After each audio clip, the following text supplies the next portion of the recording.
जय हिंद दोस्तों, हम बात करने वाले हैं यूथ पब्लिकेशन का प्रैक्टिस सेट 9 के बारे में यूपीएसआई के लिए। इसमें हम देखते हैं कि पहला क्वेश्चन, निम्नलिखित में से कौन सा संविधान सभा के बारे में सही है। संविधान का मसौदा तैयार करना ये संविधान सभा का एकमात्र कार्य था। जब एक बार संविधान सभा अस्तित्व में आ जाता है तो संविधान सभा भंग कर दी जाती है। केवल ए बी, केवल ए, केवल बी, केवल ए बी दोनों, केवल बी होगा। जब एक बार संविधान सभा अस्तित्व में आता है संविधान सभा भंग कर दी जाती है। इसका मतलब है कि 24 जनवरी 1950 को संविधान सभा अस्तित्व की अंतिम बैठक हुई थी, जिसमें संविधान सभा भंग कर दी गई थी। ठीक, उसके बाद है जलोढ़। जलोढ़ तलछट का अर्थ किस प्रकार की भूमि से है। नदी द्वारा निर्मित तलछट भूमि, पवन द्वारा निर्मित कटाव भूमि, पवन द्वारा निर्मित तलछटी भूमि, नदी द्वारा निर्मित कटाव भूमि। तो जलोढ़ तलछट का अर्थ नदी द्वारा निर्मित तलछट भूमि से है। नदी द्वारा निर्मित नदी द्वारा निर्मित तलछट भूमि से है, जो भारत के 83% भाग में पाई जाती है। यह सतलज, गंगा, यमुना और घाघरा, गंडक, ब्रह्मपुत्र इत्यादि नदियों द्वारा बनाई जाती है। तीसरा क्वेश्चन, भारतीय संविधान का कौन सा अनुच्छेद राज्य को पर्यावरण संरक्षण तथा संवर्धन के लिए निश्चित करता है। अनुच्छेद 43 का ए, अनुच्छेद 39, अनुच्छेद 48 ए और 44। तो सी हो जाएगा अनुच्छेद 48 का ए। इसमें क्या है कि अनुच्छेद 48 ए के तहत भारतीय संविधान पर्यावरण का संरक्षण और संवर्धन, वन तथा अन्य जीवों के संरक्षण का निर्देश देता है। ठीक। चौथा, ग्रेफाइट डायमंड और बकमिस्टर फुलेरिन किस तत्व के अप्रूव है। कार्बन के, मालिब्डेनम के, प्लूटोनियम के, आर्सेनियम के। ग्रेफाइट डायमंड और बकमिस्टर फुलेरिन किस तत्व के अप्रूव हैं। तो इसका हो जाएगा आपका कार्बन के सब प्रूफ हैं। ठीक, डायमंड जो एक प्रकार कार्बन है, ग्रेफाइट भी, हीरा भी, बर्कमुस्टर सब एक प्रकार कार्बन के रूप हैं। एक ही तत्व के संरचनात्मक भिन्न भिन्न मतलब हैं इनके रूप। ठीक, अब देखते हैं पांचवा क्वेश्चन। पांचवा, वह प्रक्रिया जिसके द्वारा वायु में जल वाष्प जल की बूंदों में परिवर्तित होती है कहलाती है। वह प्रक्रिया जिसके द्वारा वायु जल वाष्प और जल की बूंदों में परिवर्तित होती कहलाती है विसरण, संघनन, वाष्पीकरण, ऊर्ध्वपातन। तो इसका आपका हो जाएगा बी, संघनन। जब जल वाष्प पुनः पानी बदल जाता है तो इस प्रक्रिया को संघनन, कंडेंसेशन कहता है। जब जल जो है कि वाष्प पुनः पानी बदल, जब जल जो है कि वाष्प वाष्प जब जब जल वाष्प पुनः पानी में बदल जाता है तो इस प्रक्रिया का संघनन कहा जाता है। हवा में विभिन्न कणों के जब ताप ऊष्मा की मात्रा कम हो तो संघनन प्रक्रिया हो जाती है। छठवां देखते हैं, पर्यावरण प्रभाव। पर्यावरण प्रभाव आकलन का सिद्धांत पहली बार की राष्ट्रीय नीति नियमों में पेश किया गया था। तो पर्यावरण प्रभाव का आकलन का सिद्धांत पहली बार संयुक्त राज्य अमेरिका के राष्ट्रीय नीति अधिनियम में पेश किया गया था। ठीक, बात करते हैं सातवां का, विश्व के शीत मरुस्थलों को किस अन्य नाम से जाना जाता है। टैंगा, हिमांशित हिमालय, टुंड्रा का हिमालय, इनमें से कोई नहीं। तो इसका जो है कि टुंड्रा के नाम से विश्व के शीत मरुस्थलों को किस नाम, तो टुंड्रा के नाम से जाना जाता है। मीन माता रोग किस प्रकार का रोग है, जल द्वारा प्रसूति कांड होता है। मीन माता जो है किस प्रकार का रोग है, जो जल के द्वारा, तो ये मरकरी के द्वारा, पारा कहीं मरकरी के द्वारा जो कि होता है मीन माता रोग। मीन माता रोग पारे मरकरी की विषाक्ति कारण होता है। इसमें आदमी जो होता है उसकी मानसिक नियंत्रण जो खो देता है। ठीक, या आंशिक लकवा या बोलने में दुर्बलता, ये सब आ जाता है। पोलियो टीके के लिए नैनोपेज का आविष्कार किसने किया था। पोलियो टीके के लिए नैनोपेज का आविष्कार किसने किया था। तो सत्वत Waksman, Mark Kendall, Jonas Salk, Linus Pauling. Polio टीके के लिए नैनोपेज का आविष्कार किसने किया था। तो इसका हो जाएगा मार्क कैंडल ने पोलियो टीकों के लिए नैनो आविष्कार का किया था। ठीक, इसमें यह है कि नैनोपैच के माध्यम से टीका लगाने से मांसपेशियों के बजाय त्वचा की बाहरी परत में मौजूद इम्यून सेल को सीधा निशाना बनाता है। ठीक, 10वां, ऑस्ट्रेलिया के एकमात्र द्वीपीय राज्य का नाम बताइए। क्रेपी, तस्मानिया, इब्रिस, रोइस। तो इसका हो जाएगा तस्मानिया। ऑस्ट्रेलिया के एकमात्र द्वीपीय राज्य का नाम बताइए, तस्मानिया। ऑस्ट्रेलिया के मुख्य भूमि में दक्षिण से 240 किलोमीटर दूरी पर यह द्वीप स्थित है। ठीक, 11वां, यूनियन कार्बाइड फैक्ट्री में औद्योगिक आपदा में घटित हुई थी। हैदराबाद में, पटना में, भोपाल में, नागपुर में। इसका हो जाएगा आपका भोपाल में जो है यह घटना घटित हुई थी। यह आपका हमको लगता है 2 या 3 दिसंबर को 1984 में घटना घटित हुई थी।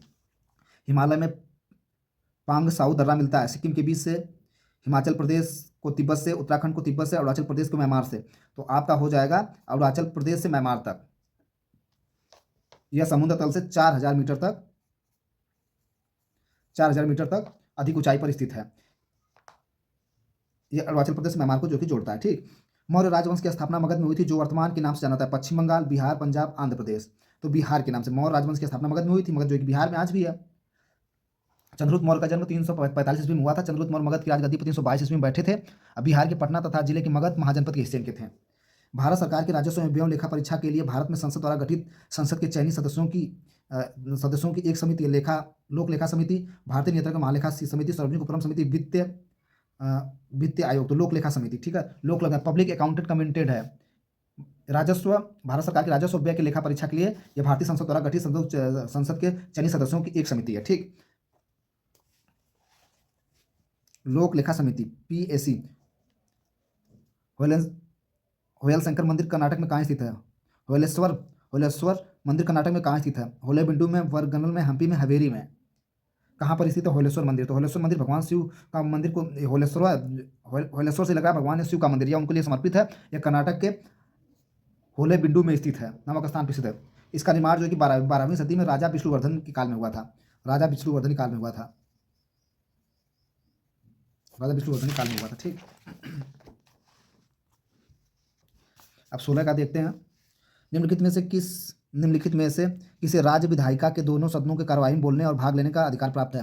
राज्य के प्रमुख सचिव को, राज्य के महाधिवक्ता के, राज्य लोक सेवा आयोग के अध्यक्ष को, राज्य योजना आयोग के अध्यक्ष को। तो आपका 16 का है बी, राज्य के महाधिवक्ता को।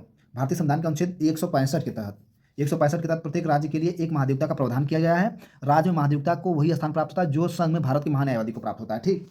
17 देखिए, भारतीय राष्ट्रीय कांग्रेस के नरमपंथी और चरमपंथी किस सत्र में विभाजित हुए थे? मद्रास सत्र, बंबई सत्र, कलकत्ता सत्र, सूरत सत्र। तो आपका हो जाएगा सूरत सत्र में, जो है कि 1907 में भारतीय राष्ट्रीय कांग्रेस अधिवेशन सूरत सत्र में हुआ था। इसमें कांग्रेस गरम दल नरम दल विभाजित हो गया, दो भागों में बट गया था। ठीक। जिसकी अध्यक्षता जो है कि राम बिहारी घोष ने की थी। भारतीय संविधान का निम्नलिखित में से कौन सा अनुच्छेद केंद्र और राज्यों के बीच के वैधानिक संबंधों से स्थापित करता है? भारतीय संविधान कौन सा अनुच्छेद केंद्र और राज्य के बीच वैधानिक संबंधों का? अनुच्छेद 268 से 293, अनुच्छेद 256 से 363, अनुच्छेद 300 से 310, अनुच्छेद 245 से 255। तो आपका इसका हो जाएगा अनुच्छेद 245 से 255। भारतीय संविधान 255 केंद्र और राज्यों के बीच वैधानिक संबंधों का वर्णन करता है। 19वां क्वेश्चन लोग देखते हैं। बहुत जबरदस्त क्वेश्चन। मोनालिसा की प्रसिद्ध कलाकृति का चित्रकार कौन था? Leonardo da Vinci, Pablos Picasso, Henry Smith, FA बल्थोडी। तो लियोनार्डो दा विंची मोनालिसा का जो है कि चित्रकार था, जो कलाकृति बनाया था। मोनालिसा के बारे में और कोई जिक्र नहीं है। मोनालिसा की तस्वीर जो है कि 1503 से 1506 के बीच जो है कि चर्चित हुई थी, बीच बनाई गई थी, और कोई इसके बारे में जिक्र नहीं है, कहाँ चली गई, कहाँ रहने वाली थी। केंद्रीय सत्ता आयुक्त की नियुक्ति कौन करता है? केंद्रीय गृह मंत्री, भारत के राष्ट्रपति, भारत के प्रधानमंत्री, भारत के उपराष्ट्रपति। तो केंद्रीय सत्ता आयुक्त की नियुक्ति भारत के राष्ट्रपति करेंगे। ठीक। अगर ये किसी प्रकार का व्यवहार भी करते हैं, दुर्व्यवहार करते हैं, तो इनको जो है कि राष्ट्रपति के द्वारा इनको पद से हटाया, निलंबित किया जा सकता है। बात जानिए आप लोग। नेशनल स्टॉक एक्सचेंज का मुख्यालय कहाँ है? इसका मुख्यालय तो नेशनल स्टॉक एक्सचेंज यानी सेबी, SEBI। ठीक। सेबी का मुख्यालय मुंबई में है। ये भारत का सबसे बड़ा स्टॉक एक्सचेंज है। इसकी स्थापना जो है कि 1952 में की गई थी। यह विश्व का तीसरा सबसे बड़ा स्टॉक एक्सचेंज है। 2011 की जनगणना के अनुसार भारत में किस जिले में सबसे अधिक जनसंख्या है? उत्तर पूर्व दिल्ली, चेन्नई, गया, कोलकाता। उत्तर पूर्व दिल्ली में सबसे अधिक जनसंख्या 2000 जनगणना में। उत्तर पूर्व दिल्ली में लगभग 36,155 लोग हैं। जनसंख्या वाला घनत्व है 36,155। निम्नलिखित में से किस शहर को कालीन के शहर या कारपेट सिटी से भी नाम जाता है? भदोही, वाराणसी, चेन्नई, मेरठ। तो निम्नलिखित में से किस शहर को कालीन का शहर या कारपेट सिटी के भी नाम से जाना जाता है? भदोही। ठीक। कालीन भैया मिर्जापुर के बगल में ही भदोही है, आप लोग वहीं से याद कर लीजिए। ठीक। भदोही संत कबीर नगर के बीच जिले को कालीन का शहर या कारपेट सिटी के नाम जाना जाता है। भदोही जिला विशिष्ट उत्कृष्ट डिजाइन वाले कालीन उत्पादों का निर्यात के लिए विश्व प्रसिद्ध है। ये विश्व प्रसिद्ध है।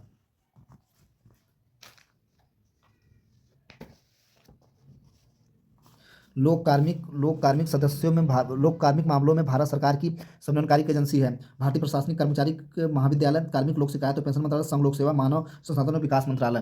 तो इसका हो जाएगा कार्मिक लोक शिकायत और पेंशन मंत्रालय। ठीक। बोको हराम कहाँ का एक आतंकवादी संगठन है? बोको हराम जो है कि ये बोको हराम नाइजीरिया के आतंकवादी संगठन है। जमाते इलाही उत्तरादिलावती वल्ब जिहाद के नाम से इसको जाना जाता है। भारतीय संविधान की 7वीं अनुसूची के अनुसार सहकारी समितियां किस विधायी क्षेत्राधिकार के अंतर्गत आती हैं? केवल भारत की संसद के अंतर्गत आती हैं। भारतीय 7वीं अनुसूची के हाथ केवल भारतीय संसद के अंतर्गत आएंगी।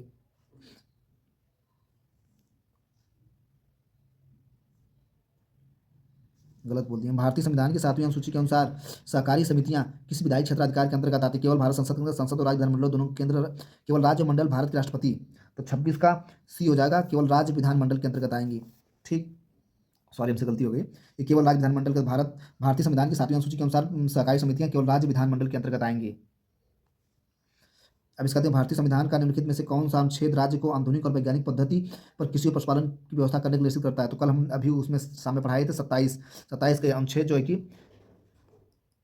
48।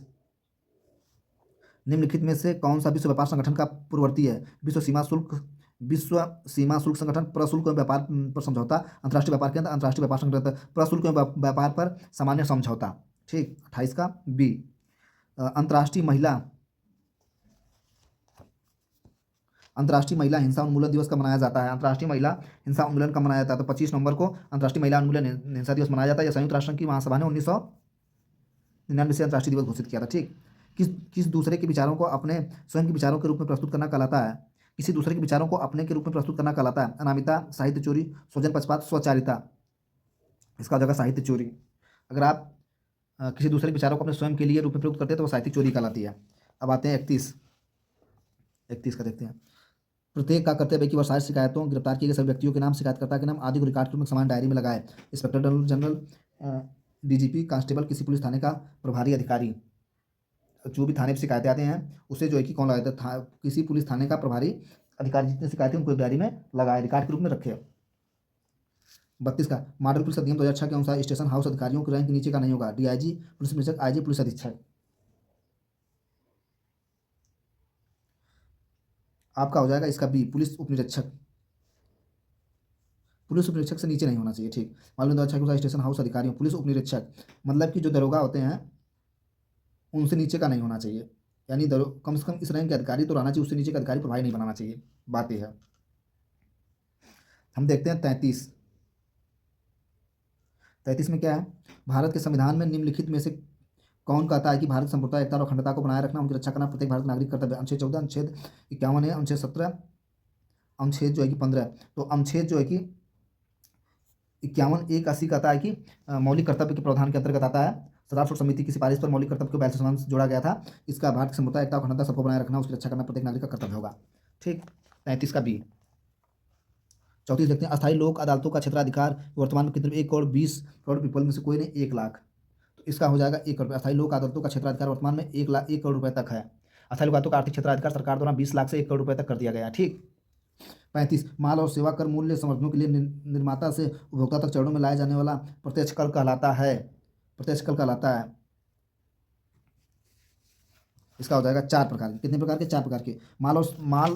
माल और सेवा कर संबंधों के लिए निर्माता से उपभोक्ता तक चरणों में लाया जाने वाला प्रत्यक्ष कर 4 प्रकार का होता है। 4 प्रकार में हम आपको बता दें। पहला होगा एकीकृत वस्तु एवं सेवा कर, IGST से बोलते हैं, IGST। दूसरा हो जाएगा SGST, राज्य माल एवं सेवा कर। तीसरा हो जाएगा, पहला हो जाएगा IGST, दूसरा हो जाएगा SGST, तीसरा हो जाएगा आपका CGST। ठीक है, चौथा हो जाएगा केंद्रीय राज्य CGST हो गया। फिर चौथा हो जाएगा केंद्र शासित प्रदेश में वस्तु, UGST। केंद्र शासित प्रदेश में वस्तु सेवा कर। ठीक, पहला IGST, दूसरा SGST, तीसरा CGST और UGST हो जाएगा। ठीक, 1 जुलाई 2017 में लागू किया गया था। 1 जुलाई 2017 में लागू किया गया था। अधिकांश कोशिकीय प्रक्रियाओं के लिए ऊर्जा क्या होती है? किस रूप में होती है? इसका आपका हो जाएगा 36 का ATP के रूप में, एडेनोसिन ट्राइफॉस्फेट के रूप में। 37 क्वार्ज के कार्ड होता है, विषाणु, शैवाल, जीवाणु, कवक। तो इसका हो जाएगा विषाणु होते हैं क्वार्ज कार्ड। विषाणु कार्ड होता है, क्वार्ज में ह्यूमन पैपिलोमा वायरस होता है, ह्यूमन पैपिलोमा वायरस जिंदा होता है। इस रोग में त्वचा पर मसल्स गटर के दाने आकार का मस्से उभर जाते हैं, त्वचा पर दुनिया भर के दाने उभरने लगते हैं। ठीक, हाल में किस देश ने दुनिया की सबसे लंबी सुरंग का निर्माण किया? चीन, जापान, भारत, दक्षिण अफ्रीका, कोरिया। तो इसका हो जाएगा आपका चीन ने जो है कि बहुत बड़ा दुनिया की सबसे बड़ी लंबी सुरंग का निर्माण किया है। यह सुरंग चीन के झिंझिया उजाइर स्वच्छ क्षेत्र से लेकर इस सुरंग की लंबाई 22.13 किलोमीटर है। इसके बन जाने से तियान शान पर्वत के पार यात्रा करना 3 घंटे से घटकर 20 मिनट हो गया। फरवरी 2025 में भारतीय सेना के बांस आधारित बंकर बनाने के लिए किसके साथ समझौता किया गया था? IIT Madras, IIT Guwahati, IIT Mumbai, IIT Roorkee. तो फरवरी 2025 में भारतीय सेना ने बांस आधारित बंकर बनाने के लिए गुवाहाटी के साथ इसका जो है कि समझौता किया था, यानी 39 का बी। ठीक है, गुवाहाटी के साथ। मार्च 2025 में भारत सरकार ने किस कंपनी को नवरत्न कंपनी का दर्जा दिया था? IRCTC, IRF, स्विगी, A और B दोनों। तो इसका हो जाएगा A और B दोनों, IRCTC, IRF। 3 मार्च को 2025 में 3 मार्च 2025 में केंद्र सरकार इंडियन रेलवे कैटरिंग फंड और टूरिज्म को दोनों को जो है कि नवरत्नों का दर्जा दिया था। 25वीं और 26वीं कंपनियां बनी थी। ठीक, थैंक यू, धन्यवाद।